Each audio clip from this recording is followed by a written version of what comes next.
resident mascot lover Boaz, I mean, so much so that he even has his own animation here, has skated with Iceberg, launched T-shirts with the Pirates Parrot, read books with Andrew Carnegie. That mascot we didn't even know existed. No. It was a surprise for us. But today he's doing something he has never done before. Yes, that's true. He's unraveling something of a mascot mystery. And this one involves a lot of twists and turns. This story starts just down the hall in our very own newsroom.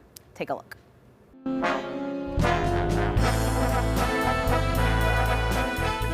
It was a hectic morning in the KDK newsroom.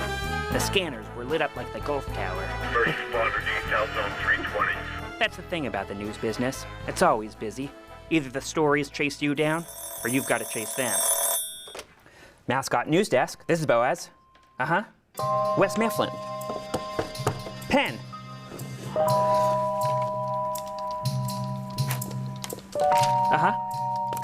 We'll be right there. This was no ordinary tip. Apparently, there was a missing mascot, or maybe a found one. The informant was light on details, but I could tell this story was big. Maybe even the scoop of a lifetime.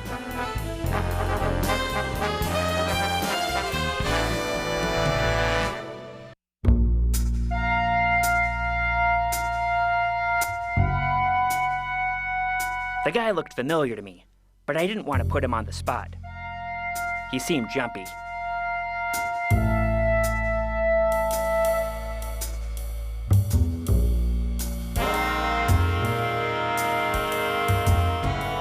Of course, Kennywood. All roads eventually lead there. It was empty today, closed for the season, and eerily quiet. Like the North Side the day after a Kenny Chesney concert. The jackrabbit wasn't moving, but my mind was racing. I didn't know who or what would be waiting for me.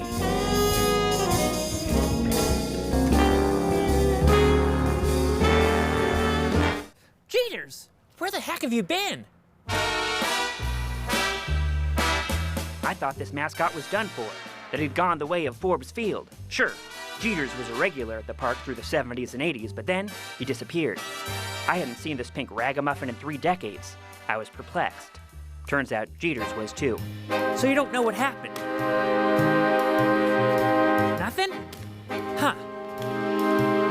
Jeeters remembers standing in line for a double-header cone.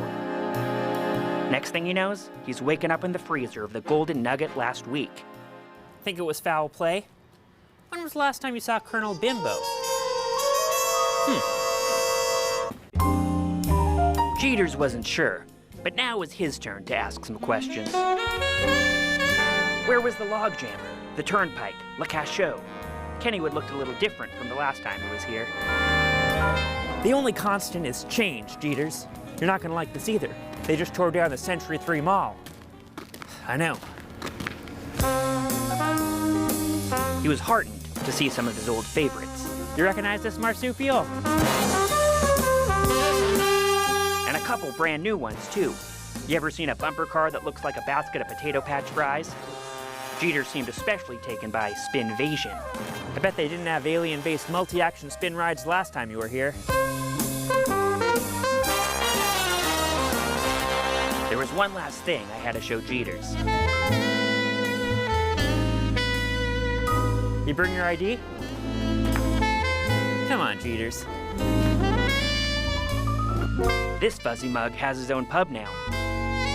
12 drafts on tap. Nostalgic, hand-painted mural. Perfect spot for a mascot to take a seat and consider things. What would you do if you suddenly misplaced 3 decades? That's the thing about life.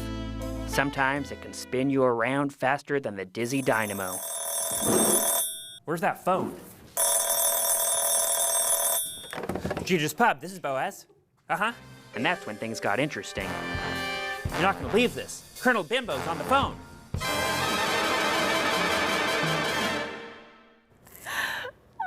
He's been keeping this under wraps for a very long time. We've been wanting to know who the new mascot is, and I had no idea that the news would be delivered to us in this manner.